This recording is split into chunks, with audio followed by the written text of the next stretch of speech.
बिस्मिल्लाहिर्रहमानिर्रहीम। Dear student, अस्सलाम वालेकुम। कोर्स टाइटल है business mathematics week number 3। Topic जो आज स्टडी करेंगी characteristic of linear equations, graphical characteristics, slope intercept form, slope and point formula, 2 point formula, determining the equation of straight line, linear equations involving more than 2 variables। ये topic है जो आज हम study करेंगे। तो सबसे पहले हम बात करते हैं इंटरसेप्ट क्या होता है। It describes the graphical appearance of a straight line. किसी भी स्ट्रेट लाइन की ग्राफिकल अपीयरेंस को देखने का जो तरीका है वो इंटरसेप्ट कहलाता है। These can be described both graphically and algebraically। हमने इंटरसेप्ट दो तरीकों से फाइंड कर सकते हैं, ग्राफिकली भी और एल्जेब्राइकली भी। ठीक है, हम बात करते हैं x intercept. The x intercept of an equation is the point where the graph of the equation crosses the x axis.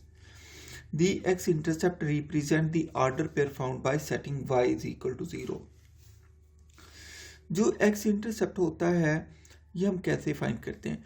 कोई भी इक्वेशन जो 2 वेरिएबल के अंदर है, हम उसके अंदर y को 0 पुट कर देंगे, जो x की वैल्यू आएगी वो एक्स इंटरसेप्ट कहलाएगी। और similarly y intercept of an equation is the point where the graph of the equation crosses the y axis. तो ये y इंटरसेप्ट क्या है, ये ऐसा पॉइंट है जहां पर इक्वेशन का ग्राफ y एक्सिस को क्रॉस करता है। एक्स इंटरसेप्ट क्या था, वो पॉइंट था जहां पर ग्राफ इक्वेशन का ग्राफ एक्स एक्सिस को क्रॉस करता था। वाई इंटरसेप्ट है ये क्या, ये पॉइंट है जहां पर ग्राफ जो होता है वाई एक्सिस को क्रॉस करता है। तो जब वाई इंटरसेप्ट आपने फाइंड करना हो तो कैसे फाइंड करते हैं, आप एक्स को 0 पुट कर दे, वाई की जो वैल्यू आएगी वो वाई इंटरसेप्ट कहलाएगी। अब देखिए मैंने एक एक्सिस ड्रा किया यहाँ पर, ये लाइन y एक्सिस को यहाँ काट के गुजरती है। y एक्सिस के ऊपर x एक्सिस क्या होता है 0, और y एक्सिस में y की वैल्यू मैं b कह देता हूँ। और ये लाइन x एक्सिस को यहाँ पर क्रॉस करती है। x एक्सिस के ऊपर y 0 होता है और x की वैल्यू है, मतलब यहाँ से लेकर यहाँ तक वैल्यू जो है वो a है, यहाँ से लेकर यहाँ तक वैल्यू जो है ये b है। तो ये पॉइंट जो a0 है ये एक्स इंटरसेप्ट है, जो 0 भी है ये वाई इंटरसेप्ट है। एक्स इंटरसेप्ट ए है, वाई इंटरसेप्ट बी है। मेरा ख्याल यहाँ से आपको क्लियर हो गया होगा। ये वो पॉइंट है, वाई इंटरसेप्ट क्या है, वो पॉइंट है इक्वेशन पर जहाँ पर इक्वेशन की लाइन वाई एक्सिस को क्रॉस करती है। एक्स इंटरसेप्ट क्या है, ये वो पॉइंट है जहाँ पर equation of line y axis को क्रॉस करती है। लिहाजा इस केस के अंदर एक्स इंटरसेप्ट ए हो गया और वाई इंटरसेप्ट क्या हो गया, बी हो गया। नेक्स्ट हम बात करते हैं स्लोप की। स्लोप क्या होता है, any straight line with the exception of vertical line. मैंने कहा कोई भी स्ट्रेट लाइन है उसमें से जो वर्टिकल लाइन है वो एक्सेप्ट कर दें, वो क्या बन जाएगी, वो स्लोप बन जाएगी। दूसरे लफ्जों में स्लोप के the rate at which line rises और फॉल इज कॉल्ड। मतलब स्लोप क्या है हमारे पास, ये जो कोई भी लाइन है इसके अंदर वो जो भी ऊपर की तरफ जाती है ये किस वजह से जाती है, स्लोप की वजह से। यह लाइन ये जो है ये लाइन ऊपर भी जा सकती है और ये लाइन इस तरफ भी जा सकती है। आप देखिए इस तरफ ये राइज अप हो रही है, ये परली तरफ जा रही है, और अगर हम इसकी बात करें ये राइज डाउन हो जाएगी। मतलब ये जो इसका लाइन के ऊपर तरफ जाना या नीचे की तरफ आना ये स्लोप कहलाता है। दूसरे लफ्जों में हम ये भी कहते हैं the tangent of the inclination is called slope. Inclination का जो टेंजेंट होता है वो स्लोप कहलाता है। तो हमने कहा जो कोई भी इंक्लिनेशन हो, इंक्लिनेशन क्या होता है, वो एंगल जो एक्स एक्सिस के साथ बनता है वो इंक्लिनेशन कहलाता है। किसी भी इंक्लिनेशन का टेंजेंट ले लें, वो क्या बन जाएगा, स्लोप बन जाएगा। मैंने कहा जो स्लोप होता है किसी भी लाइन का स्लोप, वो पॉजिटिव भी हो सकता है, स्लोप नेगेटिव भी हो सकता है, जीरो भी हो सकता है, अनडिफाइंड भी हो सकता है। अगर ये लाइन इस तरीके की है तो इसका स्लोप हमेशा पॉजिटिव आएगा।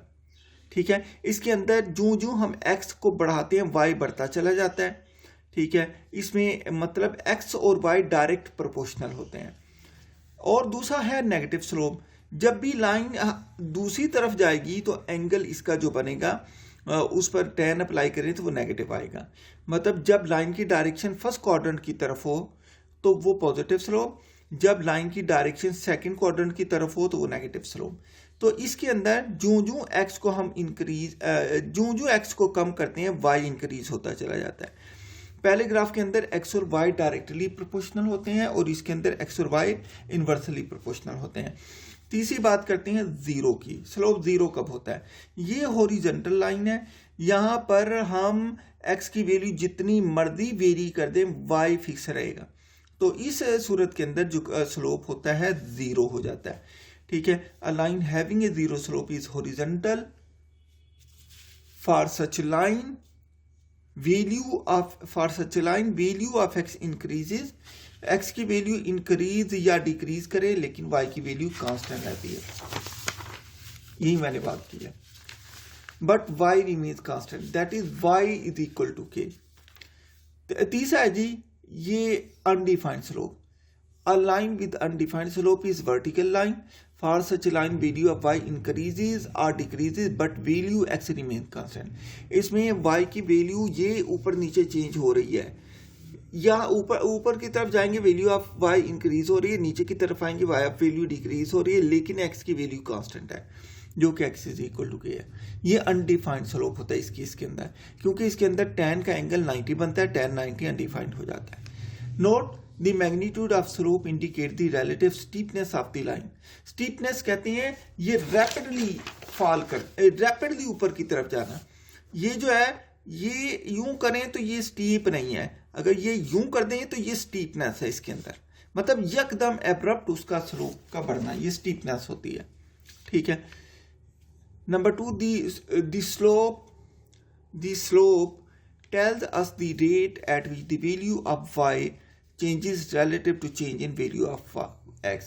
तो स्लोप हमें ये बताता है हम x की वैल्यू जैसे जैसे चेंज करते चले जाएंगे y की वैल्यू चेंज होती चली जाएगी। ये मैंने यहाँ पर स्टीपनेस की बात की है। अगर ये लाइन इस तरीके से आएगी तो इसका स्लोप जो होगा स्मॉल पॉजिटिव होगा, लेकिन अगर लाइन ये इस तरह से आएगी तो इसका स्लोप लार्ज पॉजिटिव होगा। अब मैंने नेगेटिव की बात की, अगर लाइन यूं थोड़ी सी नीचे की तरफ झुकती हुई आए तो ये स्मॉल नेगेटिव स्लोप होता है, अगर यकदम ये इस तरफ से इस तरफ हो जाए तो ये लार्ज नेगेटिव स्लोप होता है इसका। ठीक है, तो स्लोप जो होता है, स्लोप किसकी इक्वल होता है, change in y divided by change in x. जो चेंज इन वाई होता है इसको हम डेल्टा वाई से डिनोट करते हैं, जो चेंज इन एक्स होता है इसे हम डेल्टा एक्स से डिनोट करते हैं। यहाँ पर मैंने बता दिया डेल्टा का मतलब है चेंज इन और डेल्टा वाई का मतलब होता है change in the value of y, जबकि डेल्टा एक्स का मतलब क्या होता है, change in the value of x होता है। ठीक है जी, नेक्स्ट है हमारे पास स्लोप इंटरसेप्ट फॉर्म। इसके मैंने फार्मूले सिर्फ किए हैं अभी, इसके बाद हम हर एक की एग्जांपल एक एक करेंगे, लेकिन वो बाद में करेंगे, पहले इसके फार्मूले। यानी कि स्लोप इंटरसेप्ट का फार्मूला कहाँ से आता है। आप कोई भी एक्स वाई प्लेन है, उसके अंदर एक लाइन जो है यहाँ पर ये ड्रा कर दी, ये लाइन एल है, इस लाइन के ऊपर एक point P of x y लें और जहाँ पर ये इंटरसेक्ट कर रहा है वाई को, वो वाई इंटरसेप्ट है, वाई एक्सिस को जहाँ पर इंटरसेक्ट कर रहा है वो वाई इंटरसेप्ट है, और इसके ऊपर एक्स 0 हो गया और वाई इंटरसेप्ट को मैंने सी कह दिया, पॉइंट का नाम सी था, इसके हवाले से मैंने सवाल सी कह दिया। ये लिखूंगा कि पी ऑफ एक्स वाई कोई भी आर्बिट्रेरी पॉइंट है लाइन एल के ऊपर, मैंने कहा एम जो है इस लाइन का स्लोप है और जो वाई इंटरसेप्ट है वो इसका सी है। तो मैंने कहा क्योंकि दो पॉइंट है, एक सी ऑफ 0 सी है एंड दूसरा point P of x y है, ये दोनों एक लाइन पर लाई करते हैं, जिस लाइन का इस लाइन का स्लोप एम क्या हो जाएगा, change in y divided by change in x. तो ये इसका y कंपोनेंट क्या है y, इसका y कंपोनेंट क्या है c। चेंज लेनी है तो दोनों को माइनस कर देंगे। ठीक है, ये y में से मैंने c को माइनस कर दिया क्योंकि चेंज हमेशा माइनस करके आती है। उसके बाद x में से ये x कंपोनेंट को माइनस कर दिया, तो m किसकी इक्वल हो गया, m is equal to y minus c over x। x दूसरी तरफ जाकर मल्टीप्लाई हो गया, mx is equal to y minus c and y is equal to mx plus c हो गया। अगर यहाँ पर c 0 कर दें तो ये इक्वेशन ऑफ लाइन होगी जो तमाम की तमाम ओरिजिन से पास करेगी। अगर c 0 नहीं है तो ओरिजिन से पास नहीं करेगी, अगर c 0 है तो ओरिजिन से पास कर जाएगी। नेक्स्ट है जी point slope form of equation of straight line. Point slope form of equation of straight line, हम एक लाइन लेते हैं, इसके ऊपर इस लाइन का नाम L है, ये XY प्लेन के अंदर है, इसके ऊपर एक पॉइंट P ऑफ XY है, दूसरा point Q of X1 Y1 है, ये एंगल थीटा बना रही है, ये 0 है। मैं कहता हूँ let P of XY be an arbitrary point of the straight line, ठीक है, with slope M and passing through point Q of X1 Y1 as P of XY and Q of X1 Y1 both lie on the same line। ये दोनों एक ही line के ऊपर जो है वो लाई करते हैं, both lie on the same line।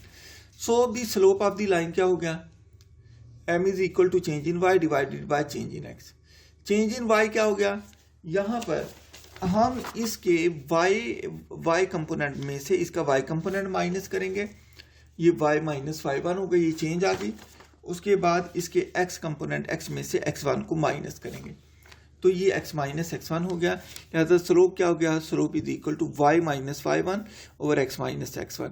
ये जो नीचे वाली टर्म x माइनस x1 है ये दूसरी तरफ जाकर मल्टीप्लाई हो गई, m into x minus x1 is equal y minus y1। सो मैंने इसको इस तरीके से लिखा, लेफ्ट साइड को राइट पे लिखा और राइट को लेफ्ट पे, y minus y1 is equal to m into x minus x1। ये हमारे पास फार्मूला आ गया पॉइंट स्लोप फॉर्म का, ठीक है। अब हम 2 पॉइंट का फार्मूला डिराइव करते हैं, हम कहते हैं slope of straight line joining 2 points. यहां पर मैंने एक लाइन ली है, ये लाइन L है, ये एंगल थीटा बना रही है एक्स एक्सिस पर, इस लाइन के ऊपर एक पॉइंट मैंने P लिया है, P जो है x1 y1 है, दूसरा पॉइंट मैंने Q लिया है, Q जो है x2 है y2 है। मैंने यहाँ पर परपेंडिकुलर ड्रा किया, यहाँ पर भी परपेंडिकुलर ड्रा किया और Q से इस यहाँ पर भी परपेंडिकुलर ड्रा किया। देखिए ओरिजिन से लेकर यहाँ तक का फासला x एक्सिस के लॉन्ग इसके x कंपोनेंट के बराबर, और इसके दूसरे पॉइंट P का डिस्टेंस ओरिजिन से लेकर यहाँ तक इसके x कंपोनेंट x1 के बराबर। तो ये वाला डिस्टेंस क्या हो गया, ये डिस्टेंस x1 में से x2 को माइनस कर देंगे, ठीक है। सिमिलरली मैंने इस तरह किया, यहाँ से लेकर यहाँ तक जो डिस्टेंस है इसके y कंपोनेंट के बराबर y2 हो गया, और यहाँ से लेकर यहाँ तक का डिस्टेंस इस पॉइंट के सामने इसके y कंपोनेंट के बराबर y1 के बराबर हो गया। अब P से लेकर यहाँ तक का डिस्टेंस ये वाला निकालना है, ये डिस्टेंस किसके बराबर हो जाएगा, ये y1 में से y2 को माइनस कर दे तो ये डिस्टेंस आ जाएगा। लिहाजा इसके अंदर हमने कहा let m be the slope of the line L with inclination theta passes through 2 points P of x1 y1 and Q of x2 y2, then slope of the line L is given by। तो इस line का slope हम m से denote करते हैं, that is equal to change in y divided by change in x, which is equal to delta y over delta x, which is equal to y1 minus y2 over x1 minus x2। इन दोनों में से minus common लिया, ये क्या हो गया, m is equal to y2 minus y1 over x2 minus x1। ये हमारे पास 2 पॉइंट फार्मूला आ गया, ठीक है। नेक्स्ट हम देखते हैं जी इसका characteristic of linear equation. Linear equation की करेक्टरिस्टिक क्या होती है, लीनियर इक्वेशन विद 2 वेरिएबल। पहले बात करते हैं लीनियर इक्वेशन विद 2 वेरिएबल की, उसके बाद बात करेंगे linear equation with n variable. An equation of the form ax plus by is equal to c is called linear equation in 2 variable x y। यहाँ पर a b और c जो है कांस्टेंट होंगे, और जबकि a और b जो है ये दोनों जीरो नहीं हो सकते। तो लीनियर इक्वेशन जो होगी, लीनियर इक्वेशन हमेशा फर्स्ट डिग्री इक्वेशन होती है, मतलब इसमें x की पावर भी 1 होती है, y की पावर भी 1 होती है। तो मैंने कहा each variable in the equation is raised to the first power. तो मैंने कहा हर वेरिएबल की जो इक्वेशन होगी वो फर्स्ट पावर तक रेज करेगी। तो equation which involves terms of the form x square और y स्क्वायर और 2xy etcetera are not linear equation. मैंने कहा अगर इस इक्वेशन में कोई भी इस तरह की टर्म आ जाए, एक्स स्क्वायर आ जाए या वाई स्क्वायर आ जाए या 2xy, मतलब एक्स और वाई मल्टीप्लाई हो रहे हो, तो वो इक्वेशन कभी भी लीनियर नहीं होती। इसके एग्जांपल दिए हैं मैंने, ये 2x + 5y = -5, इसमें जो 2 है वो a है, जो 5 है वो b है, जो -5 है वो c है। यहाँ पर -x + 1/2y = 0, -1 जो है a है, 1/2 b है और 0 जो है ये c है। यहाँ पर x/3 है तो 1/3 a हो गया, y नहीं है तो y 0 हो गया, 25 जो है वो c है। सिमिलरली यहाँ पर √2 जो है ये a है, -0.05 जो है ये b है और 3.76 जो है ये c है। सिमिलरली इस इक्वेशन के अंदर 2s - 4t = -1/2, इसमें जो a है वो 2 है, जो b है -4 है, जो c है -1/2 है। ठीक है। Solution of linear equation, x और y की वो वैल्यू जो हम इक्वेशन के अंदर पुट करें और दोनों साइडें बराबर हो जाएं, वो भी x और y की वैल्यू सॉल्यूशन कहलाती है। The solution of the linear equation of the form ax plus by = c is the set of all ordered paired xy which satisfy the equation. The solution set S can be specified as f = xy such that ax plus by = c. Solution set को इस तरीके से लिखते हैं। For linear equation, x consists of an infinity number of elements in the form of ordered pair xy. तो मैंने कहा इसका सॉल्यूशन जो होता है, सॉल्यूशन सेट ये बताता है कि x और y की जितनी वैल्यू चेंज करते जाएंगे उतने सॉल्यूशन आते चले जाएंगे। एग्जांपल नंबर 1, इक्वेशन गिवन है 2x + 4y = 16। पार्ट ए है determine the pair of values which satisfy the equation when x = -2। Number part B है determine the pair of values which satisfy the equation when y = 0। पहले part के अंदर उसने x की value दे दी है -2 है, आपने y की वैल्यू निकाल के उसका सॉल्यूशन बताना है ऑर्डर पेयर में। मैंने इक्वेशन लिखी 2x + 4y = 16, वैल्यू गिवन है x = -2, इसमें पुट की, x की जगह -2 पुट कर दिया, 2 वैसे का वैसे प्लस 4y वैसे का वैसे = 16, 2 × -2 -4 + 4y = 16, यहाँ पर y की वैल्यू 5 आ गई। तो मैं कहता हूँ the equation 1 is satisfied when x = -2, तो y क्या आ गया, 5 आ गया। तो इसे ऑर्डर पेयर की शक्ल में लिखेंगे, पहले x की वैल्यू -2 लिखेंगे, बाद में y की वैल्यू 5 लिखेंगे। पार्ट बी भी बिल्कुल ऐसी है, पहले इक्वेशन लिखेंगे 2x + 4y = 16, इसके बाद जो वैल्यू गिवन है वो क्या गिवन है वैल्यू, इसमें y = 0 गिवन है, तो इसमें y की वैल्यू 0 पुट कर दे, x की वैल्यू 8 आ गई। तो मैंने कहा when y = 0 then the pair of values satisfying the equation is, पहले x की वैल्यू 8 लिखी, बाद में y की वैल्यू 0 लिखी। तो ये इसके सॉल्यूशन है, ये जो पेयर है ये भी सॉल्यूशन है, ये भी सॉल्यूशन है। ठीक है। अब हम बात करते हैं linear equation with n variable की। Linear equation with n variable. A linear equation involving n variable x1, x2, x3 up to so on xn has the general form.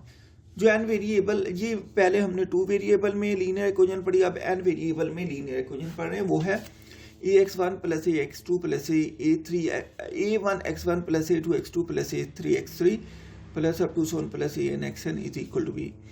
यहाँ पर a1 a2 a3 up to so on an and b जो है ये constant है, और जो a1 a2 a3 up to so on an है ये 0 नहीं हो सकते। तो इसके एग्जांपल मैंने दे दी हैं, ये 3 वेरिएबल में है, ये 6 वेरिएबल में, इसी तरह ये 1000 वेरिएबल में, 2000 में, n वेरिएबल में भी ऐसे हो सकती है। अब इसका सॉल्यूशन सेट क्या होगा, बिल्कुल तरीकाकार वही 2 वेरिएबल वाला, लेकिन इसमें हम लिखेंगे द सॉल्यूशन सेट एस